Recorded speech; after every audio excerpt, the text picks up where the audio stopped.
उस गांव में एक लकड़हारा रहता था जिसका नाम रामू था। रामू बहुत ही ईमानदार और मेहनती था। वह हमेशा अपने काम से खुश रहता था। उसके पास ज्यादा पैसे नहीं थे, लेकिन वह अपनी जिंदगी से संतुष्ट था। रामू के परिवार में उसकी पत्नी और उसके 2 बच्चे थे। रामू सेठ लालचंद के यहाँ लकड़ी काटने का काम करता था और लकड़ी काटने के बदले में सेठ लालचंद रामू को पैसे देता था, जिससे रामू और उसके परिवार का जीवन व्यापन होता था। सुमन, मैं काम पर जा रहा हूँ। आज बहुत देर हो गया है, तो तुम बच्चों को स्कूल छोड़ आना।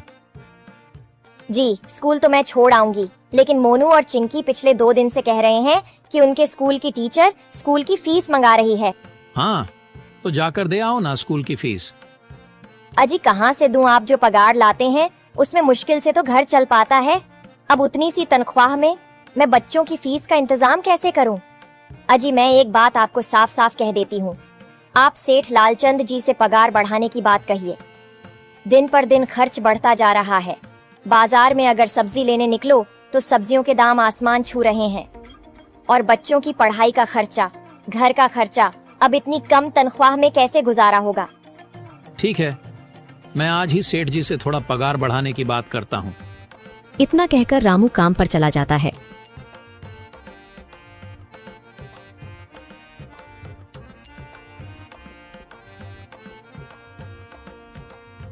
अरे भाई, आज तो पगार का दिन है। देखो, अब यह सेठ लालचंद कोई ना कोई लोचा जरूर करेगा। हमेशा कोई ना कोई बहाना बनाकर पगार कम कर देता है। और अगली बार तो मेरी आधी पगार काट ली थी, यह कहकर कि जो मैंने लालचंद जी से 200 रुपए उधार लिए थे, उसका ब्याज बढ़कर 1000 रुपए हो गया है। इसलिए मैं तुम्हारी पगार में से 1000 रुपए काट रहा हूँ। हाँ हरिया भाई, तुम एकदम ठीक कह रहे हो। ये सेठ लालचंद ना एक नंबर का चालाक और लालची इंसान है।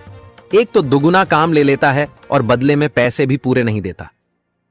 हाँ भाई, मेरे भी अगली बार सेठ लालचंद ने पगार काट लिए थे। मैंने बस 2 छुट्टी ली थी जब मेरी बिटिया बहुत बीमार थी, और इस लालचंद ने इस बात का फायदा उठाकर मेरी पूरी आधी पगार काट ली।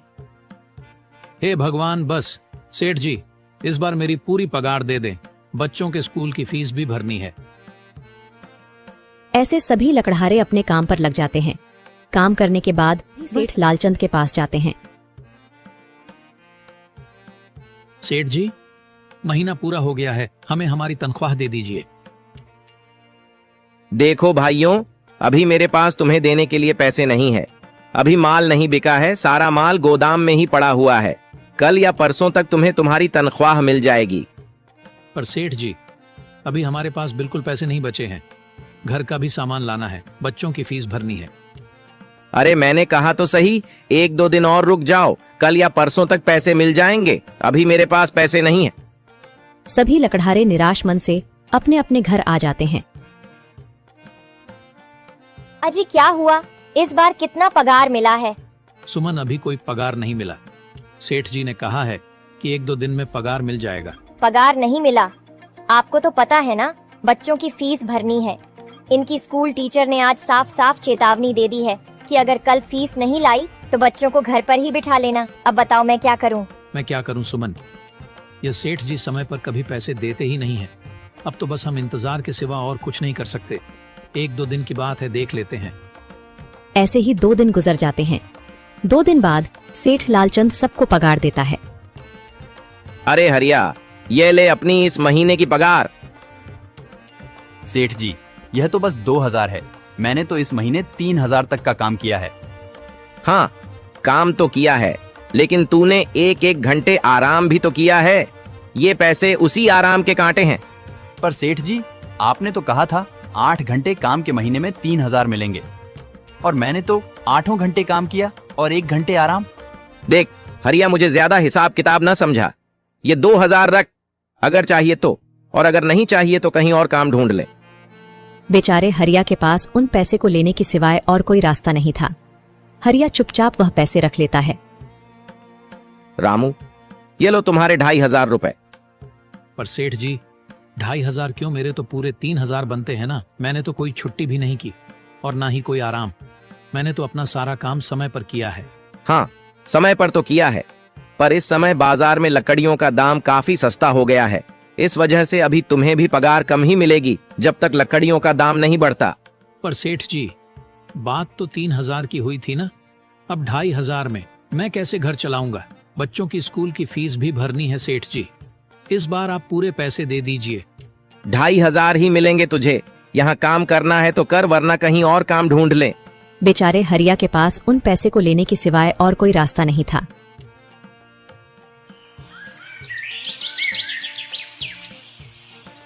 अरे भाई, यह सेठ लालचंद एक नंबर का बेईमान इंसान है। सारे पैसे अपने जेब में भर लेता है और बहाने बनाता है कि लकड़ियों के दाम सस्ते हो गए हैं। देख लेना, हम गरीबों की किसी न किसी दिन इसे जरूर हाय लगेगी। नहीं हरिया, ऐसे नहीं कहते। वह हमारे अन्नदाता है। आखिर उन्हीं के वजह से तो हमारा घर चल रहा है। अरे काहे का अन्नदाता? काम के पूरे पैसे तो देता नहीं है। पूरे महीने मेहनत करके भी क्या मिलते हैं? बस ये 2,000 रुपए। इसमें घर खर्च कैसे चलाएं? ऐसे तो हम कभी तरक्की नहीं कर पाएंगे। और हम कर भी क्या सकते हैं हरिया? हमें लकड़ी काटने की सिवा और कोई काम कहाँ आता है?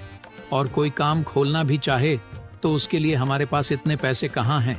अब जो भी हो, हमारा तो बस ये सेठ लालचंद ही सहारा है ना। कुछ देर बातें करने के बाद अपने घर की ओर निकल पड़ते हैं। जी आ गए आप। कितनी पगार मिला है? सुमन, इस बार सेठ जी ने बस 2,500 रुपए ही दिए हैं। बस 2,000? इतने में कैसे घर चलाएंगे? बच्चों की फीस में ही 1,000 रुपए निकल जाएंगे। फिर 1,500 में क्या क्या करेंगे? अब मैं क्या कहूँ सुमन, अब तुम्हें इसी में ही गुजारा करना होगा। तुम सबसे पहले बच्चों की फीस भर देना, इसके बाद बाकी का मैं देखता हूँ। अजी आप क्या देख लोगे? सेठ जी से पूरे पैसे तो मांगे नहीं गए आपसे? नहीं सुमन, मैंने सेठ जी से पैसों के लिए कहा था, पर सेठ जी ने साफ इनकार कर दिया और कहा, यह लेना है तो लो, वरना कहीं और काम ढूंढ सकते हो। मैं सोच रहा हूं कि लकड़ी काटने के बाद मैं कहीं और भी काम ढूंढ लूं। सेठ जी के यहां से काम करने के बाद मैं दूसरी जगह पर काम किया करूंगा, इससे कुछ ज्यादा आमदनी हो जाएगी। आज ही मैं सेठ जी के यहां पर काम करने के बाद और भी जगह काम ढूंढने जाऊंगा। इतना कहकर रामू काम पर निकल जाता है और जैसा कि रामू ने कहा था, वह लालचंद के यहाँ काम करने के बाद काम की तलाश में निकल जाता है। रामू पूरे गांव में काम ढूंढता है, दुकानों दुकानों पर जाकर लोगों से काम मांगता है, मगर हर जगह रामू को केवल निराशा ही हाथ लगती है। अंत में थक हार कर रामू वापस जाने लगता है। तभी वह देखता है कि अचानक बहुत सारे भैंसों का झुंड उसकी तरफ दौड़े आ रहा है। यह देखकर रामू बहुत डर जाता है। वह इधर उधर देखता है तो उसे एक गुफा दिखती है और वह गुफा में जाकर छुप जाता है। जब भैंसों का झुंड वहां से निकल जाता है तब रामू की जान में जान आती है। हे भगवान, आज तो बाल बाल बच गया मैं, वरना आज तो मैं इन भैंसों के पैरों तलों तो कुचला ही जाता। पर यह मैं कहाँ आ गया? रामू यह सब सोच ही रहा था कि तभी उसकी नजर गुफा में रखी एक टोकरी पर जाती है। रामू उस टोकरी के पास जाता है। ये कैसी गुफा है? ये कैसी टोकरी यहाँ पड़ी है? इसे मैं घर ले जाता हूँ, सामान रखने के काम आ जाएगी। रामू जैसे ही उस टोकरी को हाथ लगाता है, गुफा में से एक आवाज आती है, रुक जाओ, इसे छूने की कोशिश मत करो। यह आवाज सुनकर रामू एकदम पीछे हट जाता है। तभी गुफा में एक जिन्न प्रकट हो जाता है और वह रामू से कहता है, कौन हो तुम और मेरी गुफा में क्या कर रहे हो? मुझे माफ करना, आप जो भी हो। कुछ भैंसों का झुंड मेरे पीछे पड़ गया था और उनसे बचने के लिए मैं इस गुफा में आकर छिप गया और फिर मेरी नजर इस टोकरी पर गई। माफ कीजिए, मुझे लगा यहाँ कोई नहीं है तो यह टोकरी किसी की नहीं होगी, इसलिए मैंने इसे छुआ। रामू, तुम्हें डरने की जरूरत नहीं है। मैं तुम्हारे बारे में सब जानता हूं। मेरी नजर एक बार भी जिस पर पड़ जाती है, मैं उसका इतिहास अपनी खुली आंखों से देख सकता हूं। पर आप है कौन और आप इतने विचित्र क्यों दिखाई पड़ रहे हैं? आप अपना परिचय दीजिए। कौन है आप? मैं एक जिन हूं और मैं कई सालों से इस गुफा की रक्षा कर रहा हूं। यह गुफा मेरे पूर्वजों की है। इस गुफा में केवल वही इंसान घुस सकता है जिसका मन बिल्कुल पवित्र हो। अगर तुम अपवित्र होते तो तुम इस गुफा में कभी नहीं घुस पाते। तुम एक सच्चे इंसान हो, इसलिए तुम इस गुफा में घुस पाए और इस टोकरी को छू पाए। अब तुमने इस टोकरी को छुआ है तो यह टोकरी तुम्हारी हुई। नहीं, मुझे ये टोकरी नहीं चाहिए, मैं तो बस देख रहा था। डरो मत रामू, तुम ये टोकरी ले जाओ।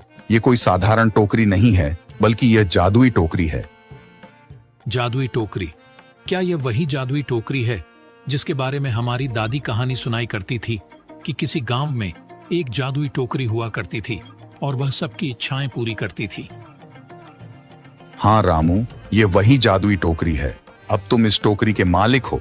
तुम इसके इस्तेमाल से अपनी स्थिति सुधार सकते हो, पर याद रखना, तुम जो भी वस्तु इस टोकरी में एक बार डालोगे, वह चीज ही तुम्हें बार बार इस टोकरी में डालनी होगी।